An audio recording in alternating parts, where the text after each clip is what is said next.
Saw in game one, 3-point settling for Boston. Three, Brunson, no. Robinson. And I was hoping I would get carried to the finals again, just like last year. But I went from Jayson Tatum to Jason Breakham tonight. Jayson Tatum had the game in his hands, then lost it. One play, one collapse, and what he did after left everyone stunned. Even crazier. A fire alarm at TD Garden forced an evacuation. No post-game interview, no answers. Tatum just disappeared. After two straight blown leads, Celtics fans aren't just angry, they're stunned. Because whatever this is, it's not the Jayson Tatum they thought they knew. The Knicks pulled off a second straight comeback win, 91-90, taking a shocking 2-0 lead in the series. But this wasn't just about the scoreboard. It was about the body language, the collapse, and the fact that one of the league's top stars, Tatum, couldn't deliver when it mattered most. Then came the moment no one saw coming. Right after the game, TD Garden's fire alarm went off. A real emergency evacuation. Media was forced out, fans were rushed out, and Tatum, he didn't speak to reporters. It was a bizarre twist to an already strange night. The franchise star, under pressure, vanished into the chaos. A fire alarm was triggered at TD Garden in the aftermath of the New York Knicks' 91-90 playoff victory over the Boston Celtics on Wednesday night, causing a brief evacuation. Let's rewind. The Celtics looked dominant through three quarters. Jaylen Brown and Derek White both scored 20. Porzingis, back from illness, gave them key minutes. The ball was moving. The Garden was loud. They were up by 20 with just over a quarter to play. And then it all unraveled. New York took over.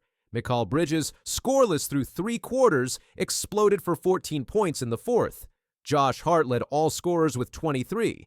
Karl-Anthony Towns was a force with 21 points and 17 rebounds. And Jalen Brunson hit clutch free throws with 12.7 seconds left.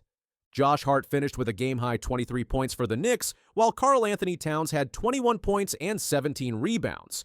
Still, Boston had a chance. Down just one in the final seconds, the ball went to Tatum.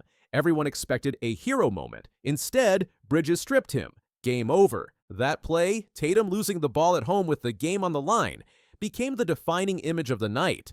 After the game, head coach Joe Mazzulla said, "We didn't execute. We lost our focus." But fans weren't just upset about missed shots. They were upset about the energy, the fight, the fact that their star player looked rattled.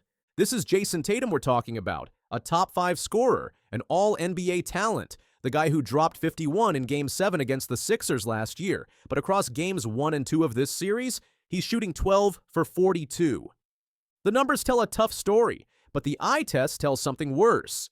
Tatum's not just missing shots. He looks uncomfortable, hesitant, even passive. It's easy to blame one guy, especially when he's the face of the franchise. But Celtics fans know this team goes as Tatum goes, and right now he's going the wrong way. So why the collapse? Part of it is New York. The Knicks have been relentless. They play tough, physical defense. They crash the boards. They make you work for everything. But Boston has the talent to handle that. They just haven't shown the composure. I thought I was Kobe on that last shot. He always told me to keep shooting, even if there are 3 players guarding you. So that's what I did. In both games, the Celtics built big leads, only to blow them with careless turnovers, poor shot selection, and a lack of urgency in the fourth quarter. That brings us back to the fire alarm. It happened minutes after the game ended. Alarms blaring, people rushing out, no press conferences, no post-game quotes from Tatum, just silence and chaos. And in some ways, that's a metaphor for this Celtics team right now. Panic under pressure. Game 3 is set for Saturday at Madison Square Garden. It's a must-win. No team has come back from 0-3 in a playoff series, so this is it. Boston has to respond. Tatum has to respond. He's been here before. He's bounced back before. But the pressure has never been this loud. New York smells blood. Their crowd will be ruthless, and all eyes will be on whether Tatum shows up or fades again. Can the Celtics regroup? Yes. They're still one of the most talented teams in the league, but talent doesn't win playoff games. Toughness does. Composure does. Heart does. The Knicks are showing all 3. The Celtics, they've got 2 days to find them, Tatum doesn't need to score 50 in Game 3. He just needs to lead, play smart, play hard, be the guy his teammates can lean on. Because if he doesn't, this could go from a bad week to a brutal ending. For Boston fans, this isn't just about winning a series. It's about identity, pride, legacy. For the Knicks, it's a chance to rewrite the story, to become more than an underdog, to make the East go through New York. And no one thought we'd be here. Knicks up 2-0, Celtics looking lost, Tatum silent. Being down 2-0 sucks, but we got a great group, and if had to select any guys that get it done, it's the group that we have in our locker room, Brown said. We just got to come out a little bit more poised, take a deep breath, convert offensive rebounds. We missed layups, some easy baskets. But here we are, and now the question isn't just can Boston win Game 3? It's can Jayson Tatum rise from this collapse and remind the league who he is? If he does, the Celtics are right back in this series. If not, the season ends much sooner than expected, and the conversations in Boston become a lot more serious. You can feel it in the city already. The media's roaring. Sports radio is on fire. Fans are frustrated, not just by the losses, but by the way they're happening. Nobody's saying Tatum isn't great, but greatness is judged in moments like these. And right now, the moment is bigger than he is. One more thing, this isn't just about basketball, it's about accountability, leadership. Tatum is the face of the franchise, and with that comes a responsibility to face the music even on bad nights. Skipping the post-game availability, even if caused by the fire alarm, didn't sit well with some fans. Right or wrong, perception matters. If Tatum comes out in Game 3 aggressive, decisive, and locked in, it changes everything. Win or lose, showing up with intensity will earn back the crowd. But if he plays passive again, it could define his entire playoff legacy. Saturday night is more than a game. It's a response. It's a statement. It's Jayson Tatum's chance to shut everyone up or prove them right. And beyond this series, the bigger question looms. What does this mean for the Celtics moving forward? If they go out early, if they fail to respond, changes will come. That's how Boston operates. They've built a team to win now. Every early exit increases the pressure not just on players, but on the coaching staff and front office too. Will the core stay together? Will Mazzulla be questioned? Will Boston consider reshuffling if they fall short again? These questions don't get asked when you're winning, but 2 losses at home, blown leads, and a star under fire, that's when the heat rises. Right now, everything feels on edge. And for Tatum, this isn't just about one game or one series, this is about legacy. The greats are remembered by how they respond, not when things are easy, but when they're hard. This is his test. And if he passes, the Celtics are dangerous. But if he doesn't, it's not just the season that crumbles, it's the image of what this team was supposed to be. Thanks for watching. Make sure to like, subscribe, and tell us what you think. Is Tatum still that guy, or is this series about to slip away for good? This is the 2025 NBA playoffs, and it just got personal. PR staff, Steph Curry, officially a left hamstring strain, will not return to tonight's game. Stephen Curry didn't just leave the court injured. He left the entire NBA world in complete shock. 1 minute he was running the show in Game 1. The next he was clutching his leg and limping off the court. It wasn't just a bad play. It was the kind of moment that makes you wonder if we're watching the end of an era. And what followed? A storm of doubt. Brutal takes from legends and questions no one wanted to ask. Shaquille O'Neal on live TV didn't hold back. Maybe he's starting to break down, he said. You could feel the silence after that, because when a Hall of Famer like Shaq questions your future, people listen. And at 37 years old, with a long list of past injuries, Curry's body might finally be saying it's had enough. Older, maybe he's starting to break down. Shaquille O'Neal stated at halftime on Tuesday. He moves a lot for a 36, 37-year-old. This could be crucial. If I'm Golden State, I definitely want to get this way for him. Rest him in Game 2. Give him a couple more days of rest, possibly bring him back in Game 3. But let's back up for a second. In Game 1 against the Timberwolves, Curry looked solid at first. He scored 13 points in just 13 minutes. Everything felt normal until it wasn't. A sudden stop, a limp, then the announcement, grade 1 hamstring strain, out for at least a week. That means Game 2, no Curry. Game 3, still questionable. Game 4, maybe, but no one's sure. The Golden State Warriors won Game 1 of the Western Conference semifinals 99-88 over the Minnesota Timberwolves, despite losing Steph Curry in the first half with a left hamstring strain. For Warriors fans, it felt like a punch to the gut. This was supposed to be the big push for another title. Instead, they're scrambling to hold the season together without the player who's carried them for over a decade. So how did the team respond? Shockingly, they won, without their star. Buddy Hield exploded for 24 points. Jimmy Butler, who just joined the team, stepped in with 20 points, 11 rebounds, and 8 assists.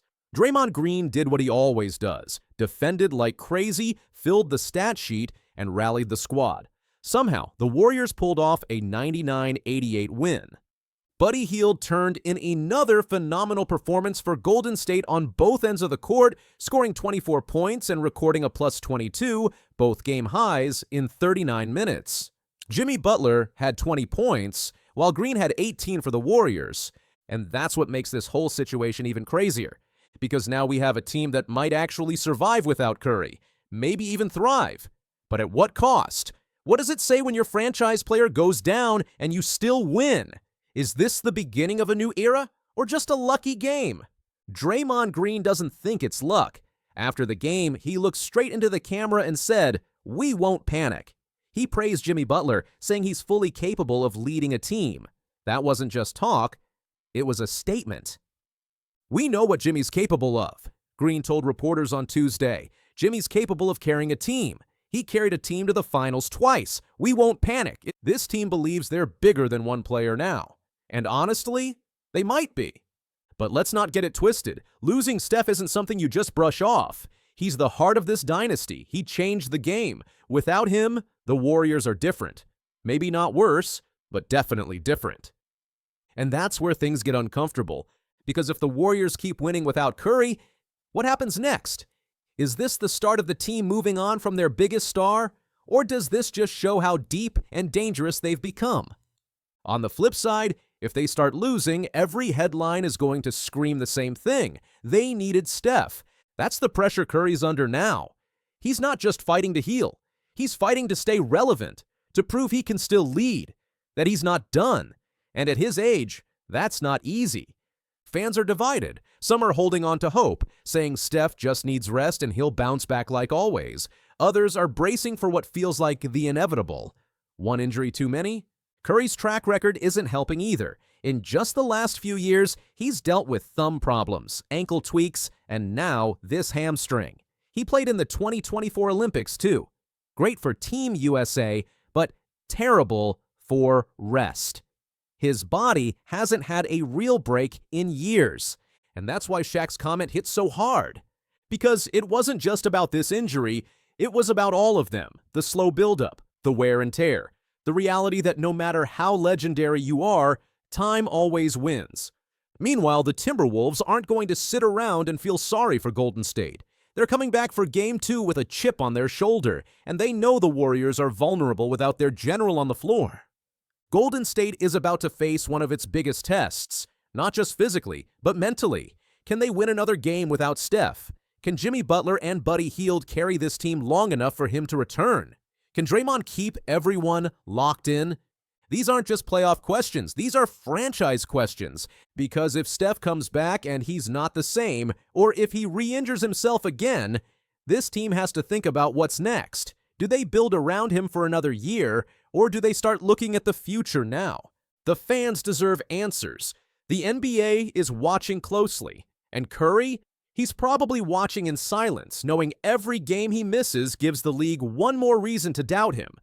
But if there's one thing we know about Steph, it's that he's never backed down from a challenge. The question is, can he win this one? Right now, the NBA feels like it's moving forward without him. The league is full of rising stars, fresh storylines, and Golden State, they're suddenly learning to live without their king. But don't count Steph out just yet. If there's any fight left in him, this is when we'll see it. Not from a highlight reel or a three-point record, but from how he comes back from this, how he responds when the world starts writing him off. That's what makes this moment so huge. It's not just about an injury, it's about legacy. If you think Steph still has one more comeback left in him, hit that like button. Drop a comment below. Do the Warriors need Curry to win it all, or is a new era already beginning? And don't forget to subscribe for more breaking NBA stories like this one. Rondo, three up high and off the Caruso parachutes in. Alex Caruso has just shattered the NBA record books, and what's just been revealed has shocked basketball fans worldwide. For months, his role with the Thunder remained in the shadows, until now. Caruso, the defensive specialist acquired from Chicago, has accomplished something no player in playoff history has ever done, recording a statistical masterpiece that rewrites the NBA history books.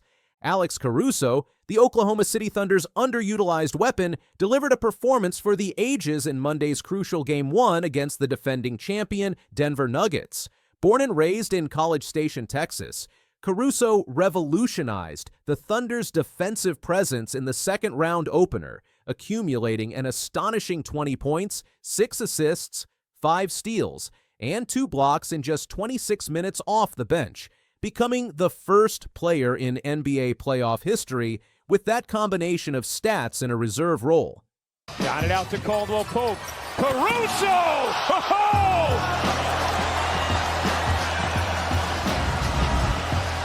In a statistical breakdown that has the basketball world buzzing, ESPN analysts revealed the true historic nature of Caruso's achievement. When the numbers were tallied, Caruso became the first player ever in NBA playoff history to record 2 or more blocks, 3 or more steals, and knock down 5 or more three-pointers in a single postseason game.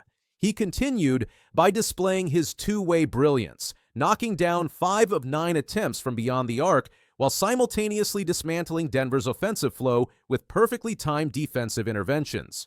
What makes Caruso's story particularly remarkable is that his arrival in Oklahoma City wasn't met with championship expectations, but rather seen as a complimentary move for the developing Thunder. Despite being awarded an $81 million extension after being traded from Chicago for Josh Giddey, Caruso averaged just under 20 minutes per game during the regular season, ranking 9th in minutes played for the Western Conference's top seed. Caruso's strategic brilliance extended far beyond basic statistical contributions during Monday's thriller. He was one of the most decisive factors in the Thunder's defensive game plan, balancing elite perimeter shooting with championship-caliber defensive instincts, a combination that proved crucial in high-stakes moments when Oklahoma City needed someone to disrupt Denver's rhythm. This revolutionary two-way impact was most famously executed during a sequence where Caruso blocked Nikola Jokic from behind and later delivered a chase-down block on Jamal Murray that electrified the sold-out Paycom Center crowd. The specific details of Caruso's defensive masterclass reveal Thunder coach Mark Daigneault's tactical genius and ability to outthink the opposition.